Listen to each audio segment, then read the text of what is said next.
आज के समय में लॉन्ग टर्म में वेल्थ जनरेट करने के लिए म्यूचुअल फंड्स बहुत ही बढ़िया विकल्प माने जाते हैं, जहां पर आप मिनिमम एफर्ट्स से बेस्ट रिजल्ट्स अचीव कर सकते हैं। यदि आप कुछ अच्छे म्यूचुअल फंड्स में डिसिप्लिन के साथ में एसआईपी करते हैं, तो आप 10-15 सालों में काफ़ी अच्छा कॉर्पस बना सकते हैं। यदि आपकी एज भी 20 से लेकर 40 वर्ष के बीच है और आप म्यूचुअल फंड में इन्वेस्ट करना चाहते हैं, लेकिन आप दूसरी ओर कंफ्यूज हैं कि आपको किन म्यूचुअल फंड्स में इन्वेस्ट करना चाहिए और कितनी स्कीम्स खरीदनी चाहिए, तो दोस्तों यदि आप भी इन्हीं सभी सवालों से जूझ रहे हैं तो आप बिल्कुल सही वीडियो पर हैं। आज मैं आपको top mutual funds for the long term बताऊंगा, जिनके थ्रू फाइनेंशियल गोल्स अचीव किए जा सकते हैं।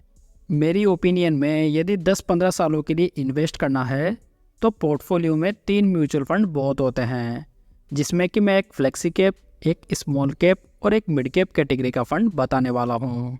हालांकि देखा जाए तो प्रत्येक इन्वेस्टर की नीड, गोल और रिस्क एपिटाइट अलग अलग होती है, जिसके हिसाब से ही उसे म्यूचुअल फंड स्कीम सेलेक्ट करनी चाहिए। इसलिए ये वीडियो में मैं सिर्फ आपको समझाने के लिए बता रहा हूँ, बाकी आपको अपना फाइनेंशियल डिसीजन स्वयं लेना है। तो सबसे पहले फ्लेक्सी कैप कैटेगरी के म्यूचुअल फंड की बात करते हैं। ये कैटेगरी सबसे ज़्यादा पॉपुलर कैटेगरी है, जिसमें निवेशकों को सिर्फ एक फंड में large cap companies, mid cap companies और स्मॉल कैप कंपनीज का एक अच्छा एक्सपोजर मिल जाता है। इस वाली कैटेगरी में मैंने पराग पारिक फ्लेक्सी कैप फंड को रखा है। ये स्कीम पराग पारिक फंड हाउस की स्कीम है, जो कि अपनी लिमिटेड स्कीम्स की वजह से जाना जाता है। इस फंड की खासियत यह है कि ये फंड आपको इंडियन स्टॉक्स के साथ साथ यूएस स्टॉक्स का भी एक्सपोजर देता है, जिससे कि आपकी रिस्क और डाइवर्सिफाई हो जाती है। इस फंड के रिटर्न्स की बात करें तो इसके डाइट प्लान ने अपने लॉन्च की डेट से 20.37% के एनुअलाइज रिटर्न्स बना कर दिए हैं, जबकि इस फंड का बेंचमार्क इंडेक्स निफ्टी 500 TRI है। इस फंड का AUM अभी 52,007 करोड़ रुपए हो चुका है, मतलब कि निवेशकों ने इस फंड में दबाकर इन्वेस्ट किया है। फंड के AUM को मिस्टर राजीव ठक्कर 2013 से और मिस्टर राज मेहता 2016 से मैनेज कर रहे हैं। इस फंड के डाइट प्लान में इन्वेस्ट करने के लिए 0.60% का एक्सपेंस रेशियो देना होगा। रिटर्न्स की बात करें तो इस फंड में यदि 10 साल पहले 5,000 की मंथली SIP शुरू की गई होती तो आज टोटल इन्वेस्टमेंट 6 लाख रुपए का होता, जिसकी करंट वैल्यू 17,75,223 रुपये होती, जिसमें कि आपके 20.57% के एनुअलाइज रिटर्न्स निकल कर आते हैं। वहीं 10 साल पहले 1 लाख रुपए के लमसम की वैल्यू आज की डेट में 6,81,473 रुपये हो जाती, मतलब कि 10 साल में आपका पैसा लगभग 6.8 टाइम्स हो चुका है।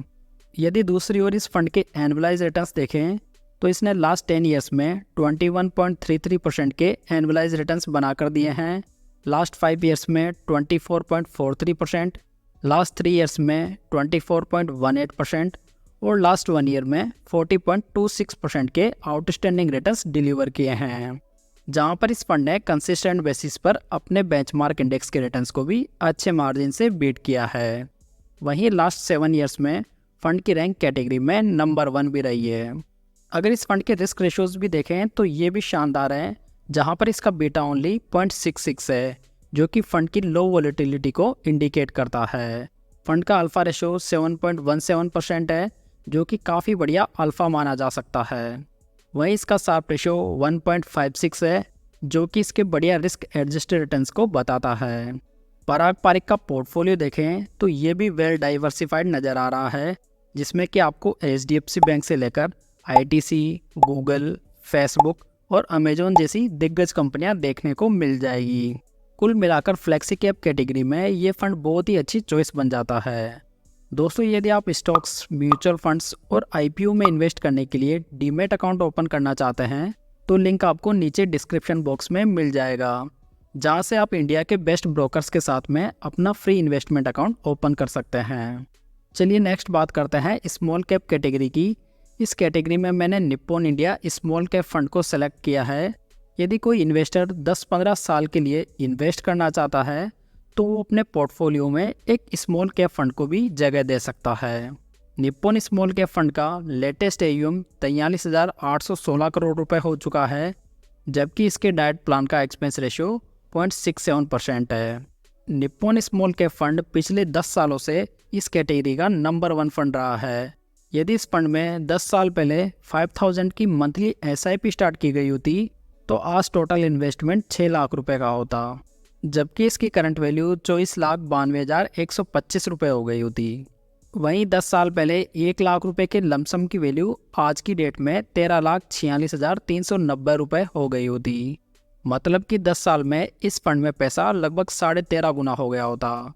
इसके एनुअलाइज रिटर्न्स की बात करें तो फंड ने लास्ट 10 ईयर्स में 29.66% के रिटर्न्स बनाकर दिए हैं, लास्ट 5 ईयर्स में 31.63% के, लास्ट 3 ईयर्स में 41.82% और लास्ट 1 ईयर में 59.18% के ज़बरदस्त रिटर्न्स बनाए हैं।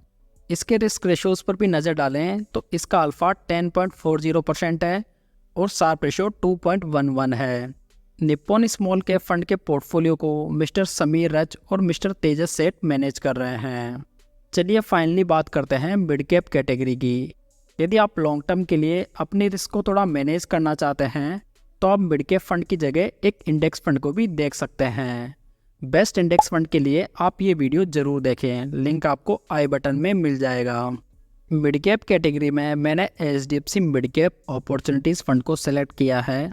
ये फंड मिड कैप कैटेगरी का काफ़ी पॉपुलर फंड है, जिसका अंदाज़ा हमें इसका लार्ज AUM 56,033 करोड़ रुपए देखकर लग जाता है। इस फंड के डाइट प्लान का एक्सपेंस रेशियो 0.80% है। रिटर्न्स की बात करें तो 5,000 रुपये की SIP 10 साल पहले स्टार्ट की गई होती तो इस फंड में आज आपका टोटल इन्वेस्टमेंट 6 लाख रुपए का होता, जिसकी करंट वैल्यू 19,09,137 रुपये होती। जबकि 1 लाख रुपए का लमसम इन्वेस्टमेंट 10 साल पहले किया गया होता तो आज उसकी मैच्योरिटी 8,46,950 रुपये होती। फंड के एनुअलाइज रिटर्न्स देखें तो लास्ट 10 ईयर्स में इसने 23.79% के रिटर्न्स बनाए हैं, लास्ट 5 ईयर्स में 25.66%, लास्ट 3 ईयर्स में 32.63% और लास्ट 1 ईयर में 54.55% के बढ़िया रिटर्न्स बना कर दिए हैं। इस तरह यदि देखा जाए तो मिड कैप फंड भी यदि 10 सालों के लॉन्ग पीरियड में मोर देन 23% के एनुअलाइज रिटर्न्स बनाकर दे रहा है तो ये काफ़ी सही रिटर्न्स माने जा सकते हैं। फंड के रिस्क रेशियोज़ की बात करें तो इसका अल्फ़ा 4.21% है, बीटा 0.90 और शार्प रेशियो 1.85 है। इस स्कीम को 2013 से मिस्टर चिराग सेतलवद मैनेज कर रहे हैं। तो दोस्तों ये थी आज की जानकारी। उम्मीद है आपको ये पसंद आई होगी। वीडियो को लाइक, कमेंट और शेयर ज़रूर कीजिएगा, साथ ही चैनल को सब्सक्राइब जरूर कर लीजिएगा। तो चलिए दोस्तों फिर मिलते हैं एक नई जानकारी के साथ, तब तक जय हिंद, जय भारत।